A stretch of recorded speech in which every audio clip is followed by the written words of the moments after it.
नमस्ते। वाणी के साथ दैनिक प्रतिबिंब में आपका स्वागत है। आज है 22 दिसंबर 2020 और आज हम लूका 1:46 से 56 पर विचार करते हैं।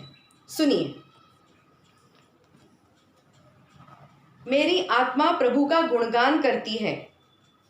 मेरा मन अपने मुक्तिदाता ईश्वर में आनंद मानता है, क्योंकि उसने अपनी दीन दासी पर कृपा दृष्टि की है।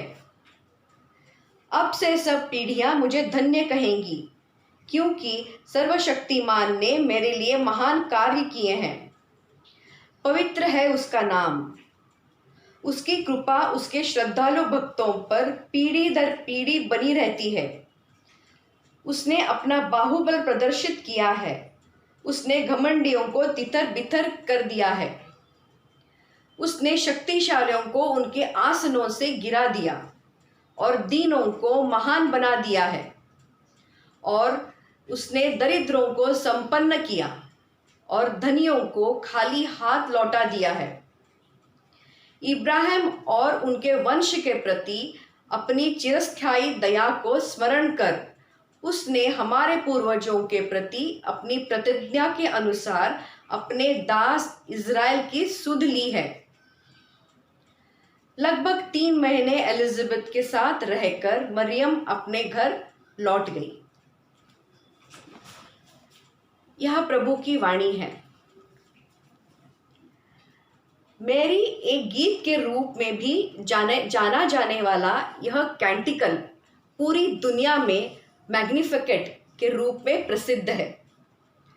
यह न केवल कैथोलिक कलीसियाओं के भीतर बल्कि प्रमुख प्रोटेस्टेंट संप्रदायों के भीतर भी सुनाया जाता है, जिसे कुछ छोड़े गए को कुछ बताना चाहिए।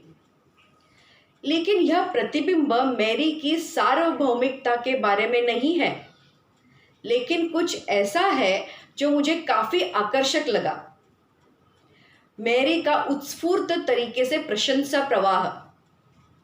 उत्स्फूर्त तरीके से ऐसा प्रशंसा करना हर एक के लिए सहज नहीं, जब तक वे ईश्वर की स्तुति के आदी नहीं हो जाते।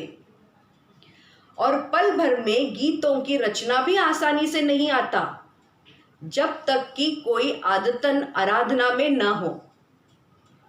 जहां तक पवित्र शास्त्र को उद्धरण की बात है, जैसे कि कोई भी आपको बताएगा, यह केवल तभी हो सकता है जब कोई व्यक्ति पवित्र शास्त्र को सुनने या पढ़ने में बहुत समय व्यतीत करता है।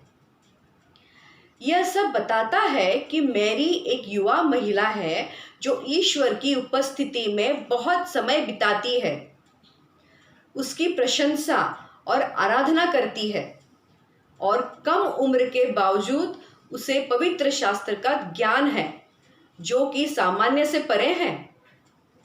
और याद रखें, उन दिनों में उनके पास हमारे जैसे बाइबल नहीं था। जब एलिजाबेथ ने उसका गर्मजोशी से इन शब्दों में अभिवादन किया कि धन्य है आप नारियों में और धन्य है आपका गर्भ का बालक जिसे आप जन्म देंगी, लूका 1:42 में सुने, तब पवित्र आत्मा मैरी को गाने के लिए प्रेरित करता है। और यह कितना सुंदर गीत है। सैमुएल 1:2-1-10 में देखें। यह सैमुएल की किताबों से हन्ना के गीत के साथ साथ तोरा और नबियों की रचनाओं में भी इनका संकेत है। मेरी उद्धारक की माँ होने की विशेष अधिकार को महसूस कर आनंदित होने लगती है। फिर परमेश्वर की शक्ति और ऐश्वर्य का महिमामय गुणगान करती है और अद्भुत चीज़ों जो वे करने वाले हैं उनके लिए तत्पर रहती है और उनके प्रति विश्वसनीयता की गवाही देकर समापन करती है। अब यहाँ एक प्रश्न उठता है, एक युवा लड़की विश्वास में इतनी परिपक्व कैसे है कि वह यह सब करने में सक्षम है? सरल जवाब, उसके माता पिता। वे एक पवित्र और विश्वास से भरे दंपति थे जिन्होंने अपनी बेटी को ईश्वर की राह में पाला था जब वह एक शिशु थी। हम इसका तुलना कैसे करें?